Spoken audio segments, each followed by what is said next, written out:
Media book के videos को देखने के लिए हमारे चैनल को सब्सक्राइब करें और नोटिफिकेशंस पाने के लिए बेल आइकॉन को प्रेस करें।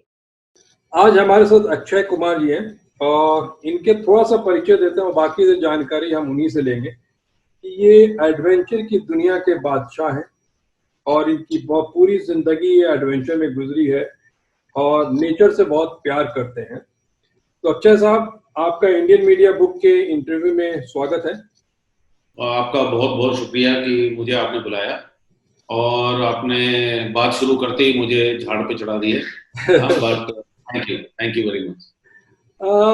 अक्षय जी, हम ये जानना चाहेंगे कि एडवेंचर में आपका क्या रोल है, क्योंकि बहुत सारे लोगों को इसके बारे में जानकारी नहीं है और जहाँ तक हम लोग समझते हैं कि हिंदुस्तान में बहुत सी ऐसी जगह है जहाँ लोग जाके नेचर का आनंद ले सकते हैं, मजा ले सकते हैं। तो आप थोड़ा उसके बारे में डिटेल दें तो बेहतर होगा। देखिए, अगर देखा जाए तो दो तरीके के टूरिज्म एवेन्यूज हैं। एक तो आपका लीजर और कल्चर जिसे कहते हैं, कोचीन देखा आपने, केरला घूमकर आए, तो ये सब कल्चर और लीजर में रहता है। दूसरा जो एवेन्यू है वो एक्टिव और एडवेंचर ट्रैवल का है।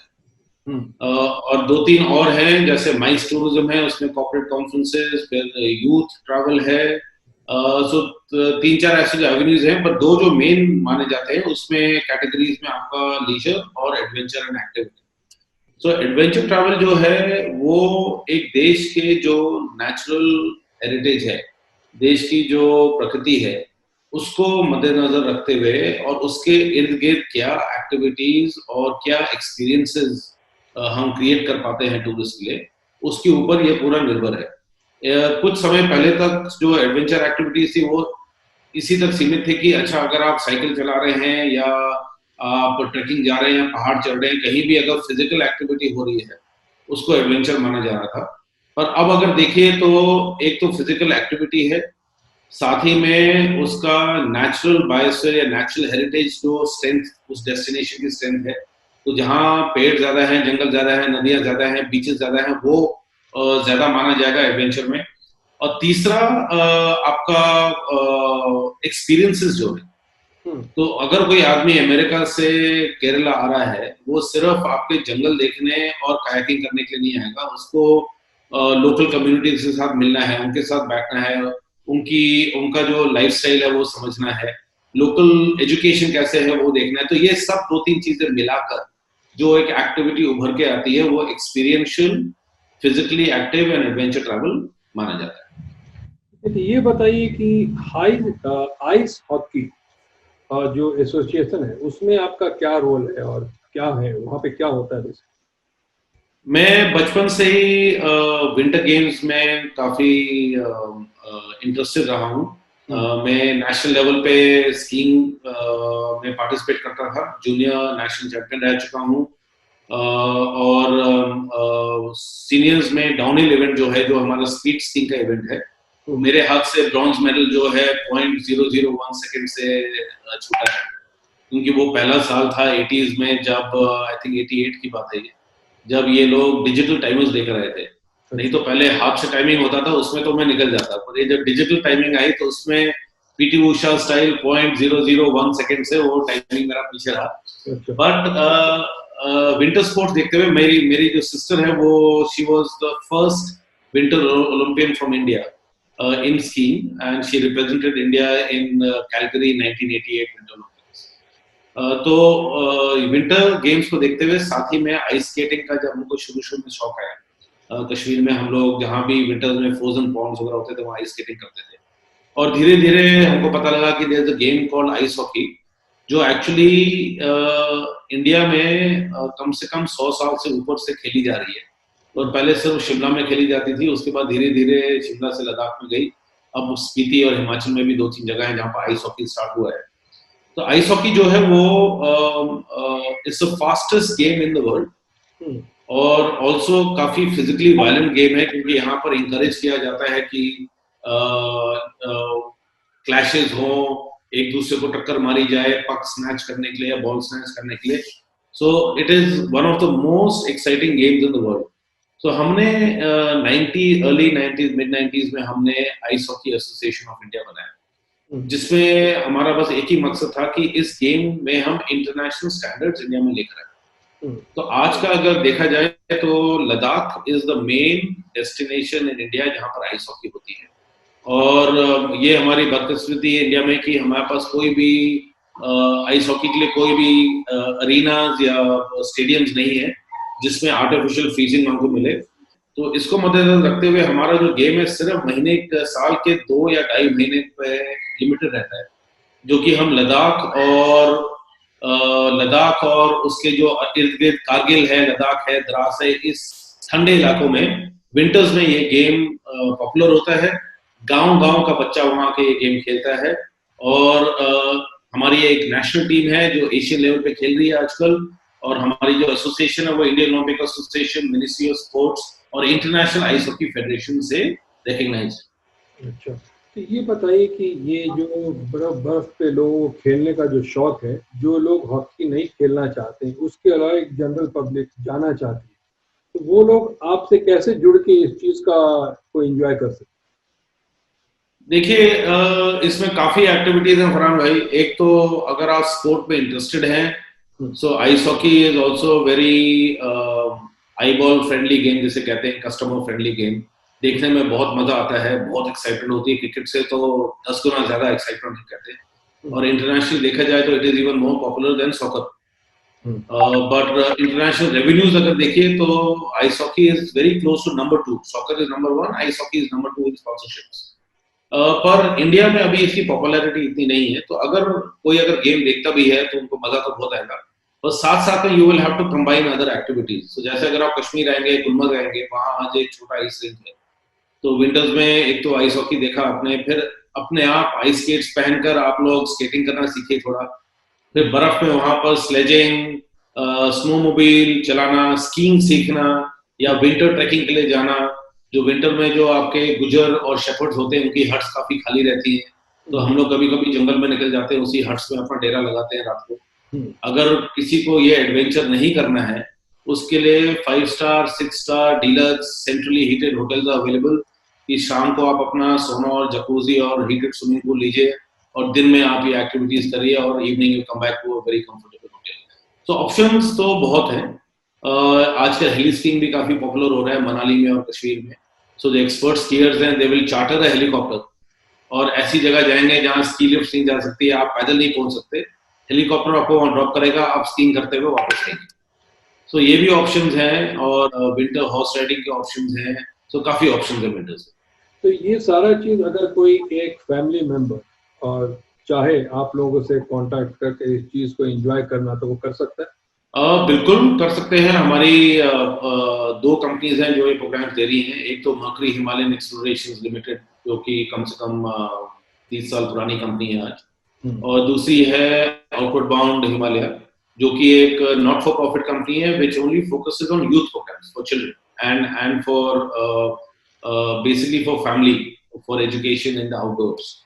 तो अगर जस्ट फॉर एग्जांपल अगर आप हमारा जो स्कीइंग का पैकेज है विंटर्स में, फैमिली एंड फ्रेंड्स का एक पैकेज चलता है हमारा 7 days and 6 nights and 7 days, जिसमें 4 दिन की स्कीइंग होती है। और आप गुलमर्ग में in a centrally heated hotel, 4 star hotel you stay, you spend 1 night in a centrally heated houseboat on the Nagin Lake, and you do 4 very good days of skiing with all the equipment and food and tipping, everything included. That is about 65,000-70,000 rupees per person. Okay. इसमें basically ये है कि आपको जैसे Srinagar airport अगर आप पहुंचेंगे, वहां से एयरपोर्ट से पिकअप करके एयरपोर्ट तक ड्रॉप वापस करने तक पूरा खर्चा हम लोग उठाएंगे। और अगर आपको कोई पर्सनल शॉपिंग या कुछ नहीं करना है तो आपको अपने जेब में हाथ डालने की जरूरत नहीं है। Everything is good. एग्जाम्पल दिया मैंने आपको, बाकी भी प्रोग्राम्स हैं, ट्रैकिंग के प्रोग्राम्स हैं, फैमिली ट्रैकिंग, और only for open programs for youth age group के हिसाब से हमने प्रोग्राम डिजाइन किए हैं कि 10 साल से 12 साल के बच्चे और 13 साल से 15 साल और फिर 16 साल 16 इयर्स एंड अबव, इनके स्पेशल आउटडोर एजुकेशन प्रोग्राम्स हैं जो कि विल्डरनेस में survival, trekking and navigation exercises करवाते हैं हम लोग, जिसमें कि ना ही अपना जो सेल्फ कॉन्फिडेंस है आप वो देखेंगे और वो सीखेंगे कि how much your body is capable of doing and how much strength you have inside that we don't use, but you will also learn how to trust your other people in your group and you will learn how to communicate, you will learn leadership skills, and all this is taught in a atmosphere of being in the open, in the wilderness, and doing everything yourself. So it is a lot of fun. अगर parents सिर्फ बच्चों को भेजना चाहें, आप लोग पर ऐसा भी कुछ अरेंजमेंट है कि you people can take care everything? Yes, we take care of all arrangements. अब ऐसा है कि अगर हमारे बच्चे बैंगलोर से आ रहे हैं, I think आप बैंगलोर में हैं, बॉम्बे से आ रहे हैं लोग या कोचिंग से आ रहे हैं, so we pick up the children from the airport.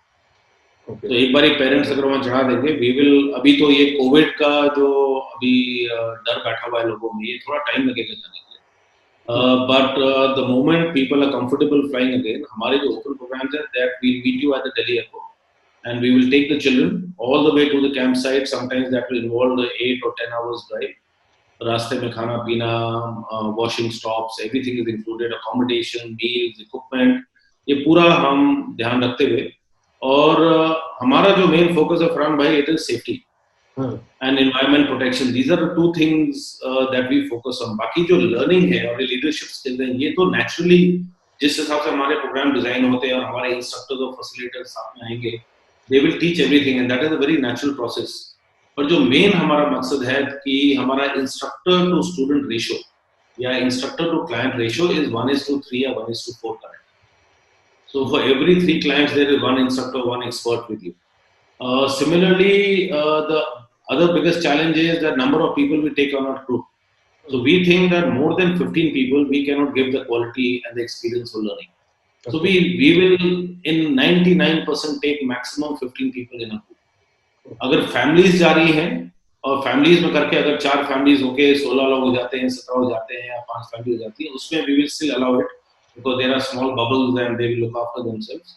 But open groups में जहाँ individuals travel कर रहे हैं, we don't like to take more than 15 people. अब इस 15 आदमी में the attention we give to each person because there are medical issues.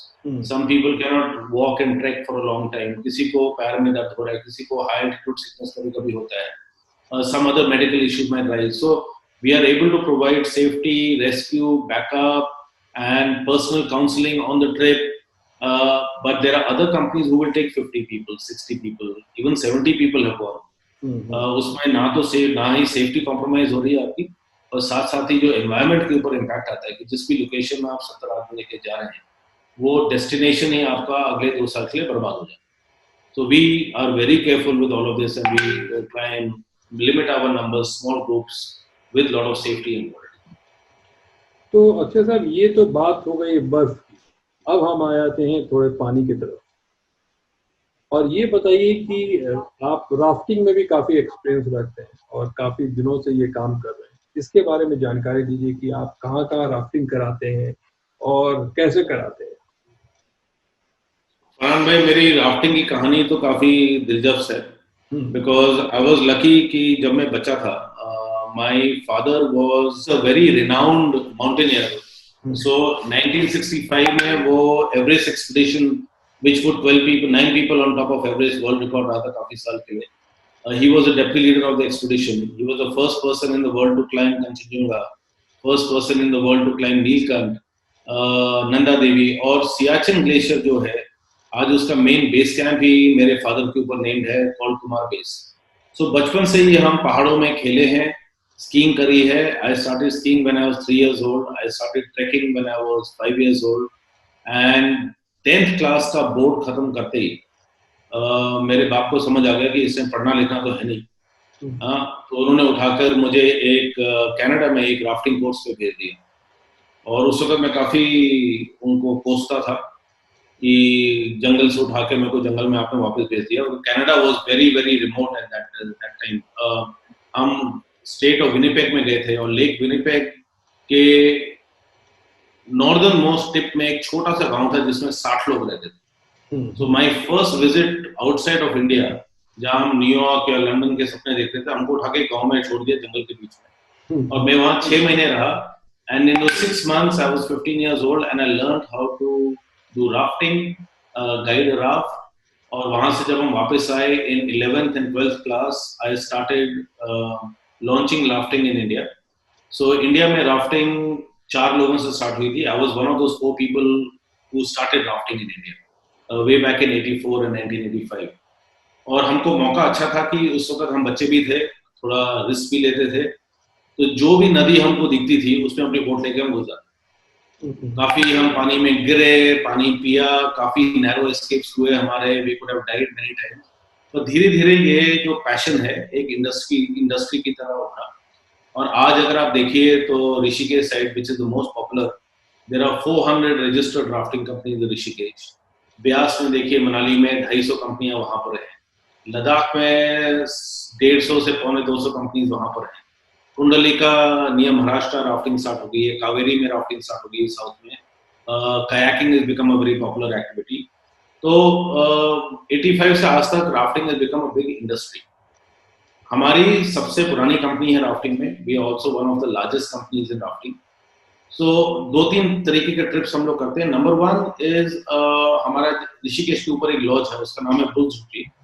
जंगल के बीच में एक 18 कमरे की प्रॉपर्टी है, very very nice with nature walks and adventure activities.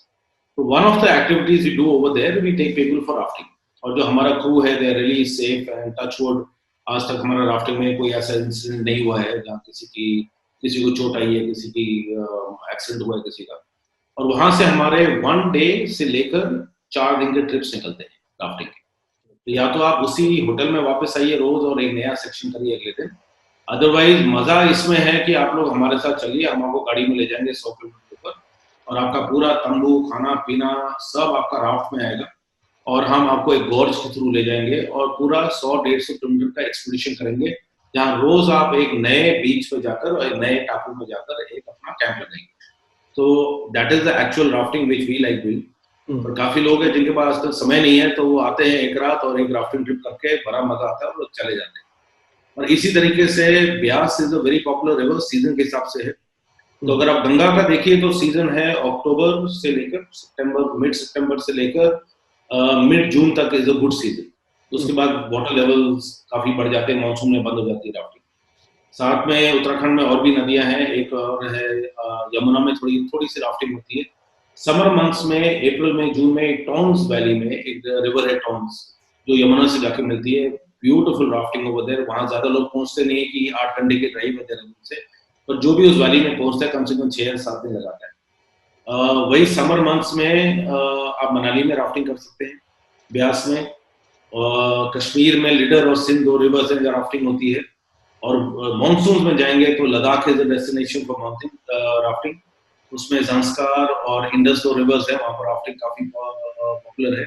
और मानसून में अगर आप देखिए तो कुंडलिका जो कि महाराष्ट्र में है, वो बॉम्बे और पुणे के बीच में, और साथ में जो आपकी साउथ इंडिया में रिवर्स हैं, इनमें मानसून में काफी पानी आ जाता है, so they are ideal for rafting in the monsoon. So it's a very big industry, all the year round, काफी पॉपुलर। तो राफ्टिंग में अगर अक्षय साहब कोई आपके साथ जाना चाहता है तो आप कौन सा जगह सबसे अच्छा प्रेफर करते हैं? फरहान जी, जैसे मैंने बताया, it's all depending on the season and जिस तरीके का आप ट्रिप करना चाहते हैं। तो कुछ लोग ऐसे हैं जो कि थोड़े ज्यादा एडवेंचरस हैं, जिन्होंने थोड़ी ट्रैकिंग या क्लाइंबिंग या माउंटेन बाइकिंग या कुछ ऐसी एक्टिविटीज कर रखी, तो वो लोग तो कहते हैं कि हमको एक्सपीडिशन में आना है। और एक्सपीडिशन मतलब कि आप 3 या 4 या 10 दिन जो है किसी रिवर में जाइए और पूरा खाना पीना लेके चलिए, और एवरी डे एक नया कैंप जैसे लगेगा एक बड़ी सुंदर सी जगह में। जो जिनके पास टाइम नहीं है और एक्सपीरियंस नहीं है और बजट का भी कभी कभी इशू रहता है, उनके लिए 1 डे और 2 days rafting trips ideal. Then you can spend minimum, I would recommend minimum 2 nights, but some people come also for 1 night, क्योंकि वहां पर और भी एक्टिविटीज हैं, क्योंकि सिर्फ राफ्टिंग को लेके चलेंगे तो डेस्टिनेशन की लिमिटेशन काफी बढ़ जाती है। आज आप देखिए तो वहां पर माउंटेन बाइकिंग है, वहां पर जिप लाइनिंग है, बंजी जंपिंग है, वहां पर पैराग्लाइडिंग एक्टिविटी स्टार्ट हो गई है। So all these activities available. तो अगर सब कुछ करना चाहते हैं तो कम से कम 2 or 3 nights are definitely needed. ठीक है, तो अक्षय साहब ये बताइए कि अब कोविड-19 के आने के बाद ये सारे एक्टिविटी पे क्या लगता है आपको, कितना असर पड़ेगा? फरहान भाई, 2 इशू हैं इधर। एक तो मैं आपको थोड़ा सा बताना चाहूंगा कि कोविड-19 आने के पहले क्या हो रहा था नया एक्टिविटी। अब उसमें चैलेंज क्या था हमको, that when everything was good and these activities were available all across the country, सब जगह हो रही थी, टूरिज्म एक ऐसा सब्जेक्ट है जो ना तो स्टेट के पास है, ना सेंटर के पास है, ना कंकरेंट लिस्ट है। सो एक ये वो कहते हैं बिन माँ बाप का बच्चा बन के ये सब्जेक्ट है, तो किसी का भी इसके ऊपर पूरा कंट्रोल नहीं है। तो आज के दिन में कोई भी ऑपरेटर अगर एडवेंचर एक्टिविटी कराना चाहता है और उसके पास 5 या 6 लाख रुपए का जुगाड़ है, तो वो रातों रात अपना एक एडवेंचर कंपनी खोलकर लोगों को जान में जोखिम डालने वाली एक्टिविटीज में डाल सकते हैं। इसीलिए मैं बार बार ये बात दोहरा रहा हूँ कि as a consumer and as person who wants to enjoy nature and activities, you have to research who you are going with very carefully. इसमें 2 प्रॉब्लम आ रही थी। एक तो कि uncontrolled growth of providers and operators across the country, उसमें expertise and expert staff was not available, capacity building हमारी कम हो गई थी, तो कोई भी उठ के कोई भी एक्टिविटीज करवा रहे थे। Downgraded equipment, second hand, third hand paragliders and Paracels were being used, rafting operators were putting overloads on the raft and not having safety kayak for giving you safety. Trekking operators were taking 25, 30, 40, 50 people on a trek with just 2 instructors. So every year the rate of accidents started going up. I am also a vice chairman in an organization called FAITH, which is the Federation of Associations of Tourism and Hospitality, जो कि सारी जो tourism की associations all over India इसके members हैं। So as vice chairman of FAITH, we have been talking with the government that there have to be controls, checks and balances at every level. मैं adventure tour operators association of India का भी अध्यक्ष और president रह चुका हूँ 4 साल के लिए। उसमें भी हम लोग बहुत प्रेशर डाल रहे हैं।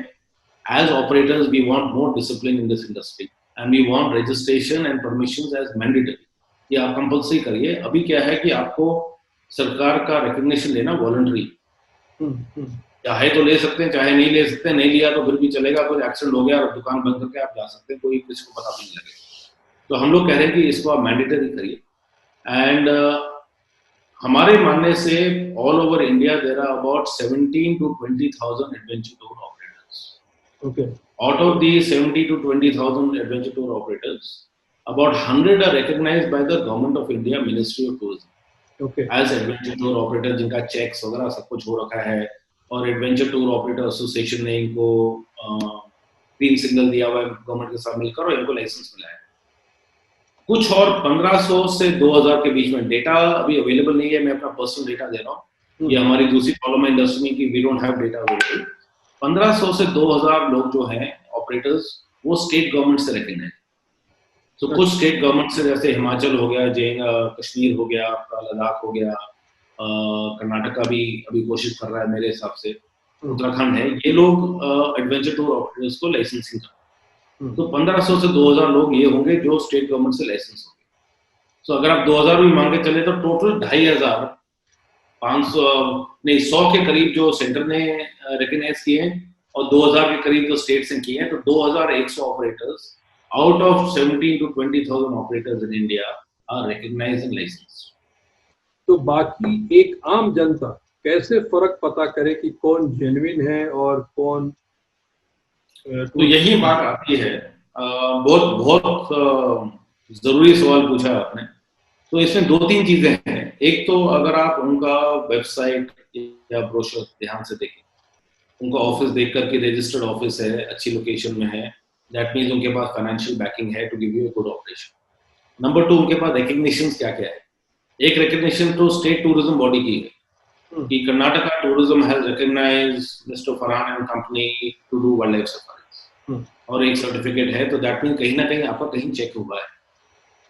नंबर 2 है कि ministry of tourism, government of India, ये मैंडेटरी रिकॉग्निशन नहीं है, पर हम लोगों ने ले रखी है क्योंकि इससे बेनिफिट भी होता है हमको मार्केटिंग में और थोड़ा सब्सिडीज मिलती हैं कभी कभी, पर ये रिकॉग्निशन होना भी जरूरी है कि आप ministry of tourism, government of India से एडवेंचर टूर ऑपरेटर का रिकॉग्निशन आपको मिला है।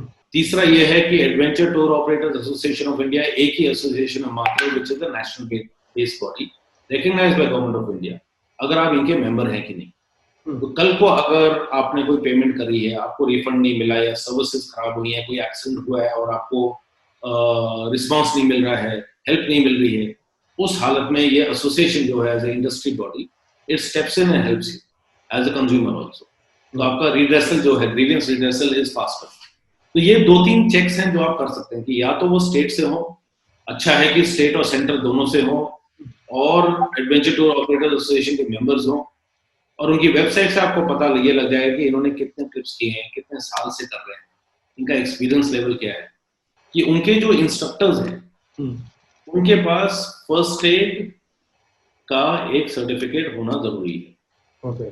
कोई भी एक्टिविटी आपको करवा रहे हैं, यू कैन डिमांड कि मेरे को आप दिखाइए कि आपके पास फर्स्ट एड का सर्टिफिकेट है कि नहीं है। फर्स्ट एड के भी लेवल्स हैं कि basic first aid and CPR, एक विल्डरनेस फर्स्ट एड होता है, एक विल्डरनेस फर्स्ट एड और रेस्क्यू होता है।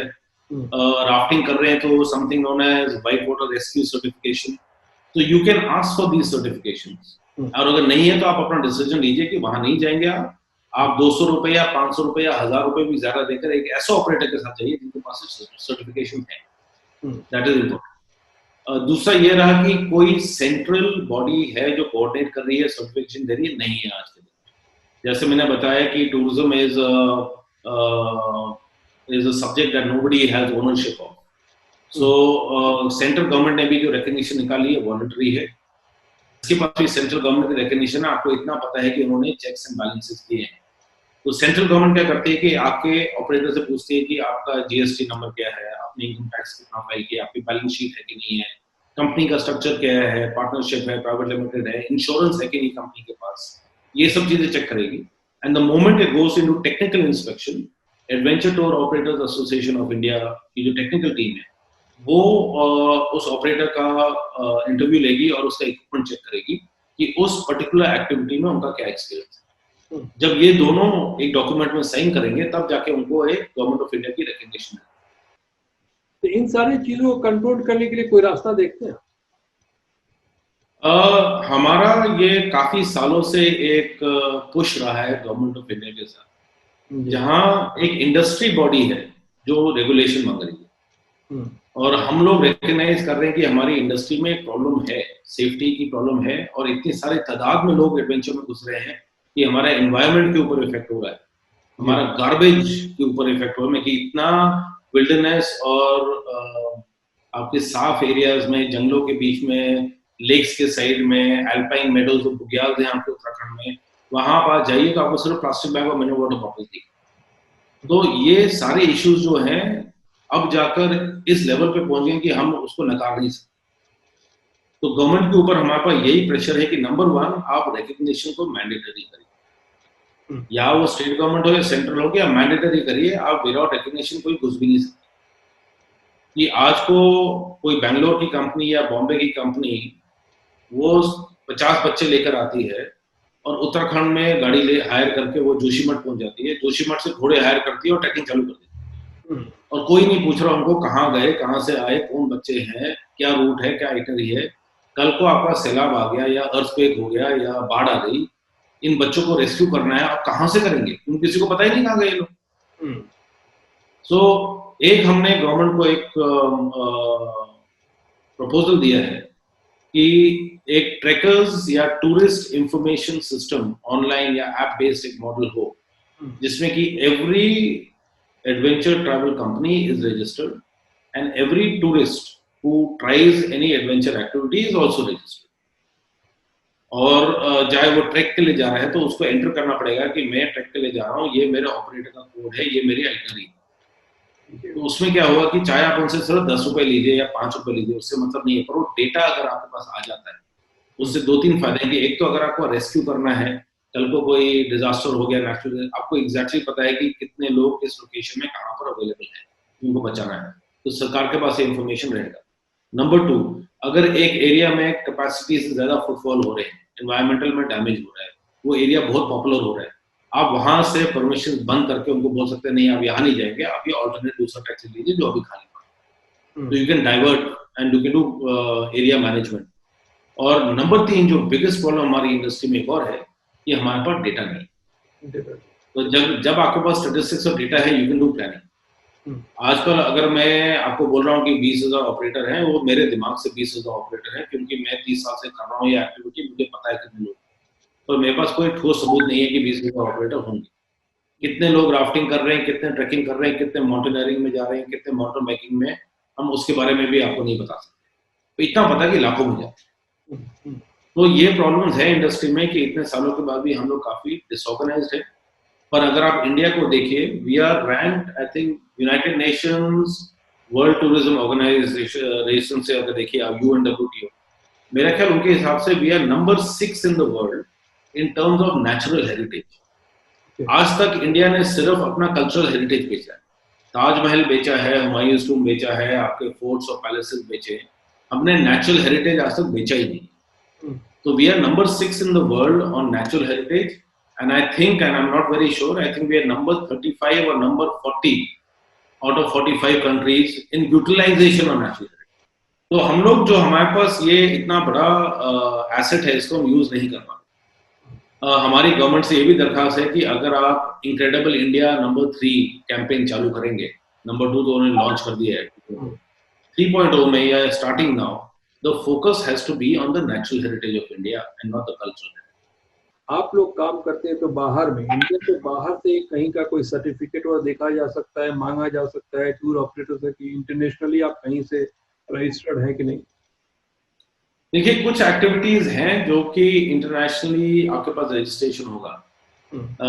जैसे कि एक तो ये फर्स्ट एड के जो कोर्सेज हैं, इंडिया में 2-3 ऑर्गेनाइजेशंस हैं जो कि ये फर्स्ट एड के कोर्सेज के सर्टिफिकेशन देती है, and they are world renowned. एक है नॉर्दर्न आउटडोर लीडरशिप स्कूल करके, एक है नॉल्स, उनका एक certificate is accepted world over.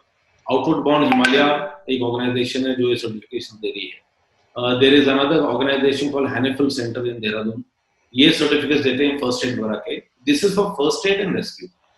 Number 2, जो आपके आउटडोर इंस्ट्रक्टर्स हैं, स्पेशली अगर ट्रैकिंग और माउंटेनियरिंग में आप लोग कर रहे हैं, they have to be qualified by one of the mountaineering institutes run by the government of India. तो आपका उत्तरकाशी में एक इंस्टीट्यूट है, Nehru institute of mountaineering. Darjeeling में एक इंस्टीट्यूट है, हिमालयन माउंटेनियरिंग इंस्टीट्यूट, जिससे तेंजिंग नोर्गे भी डायरेक्टर रह चुके हैं।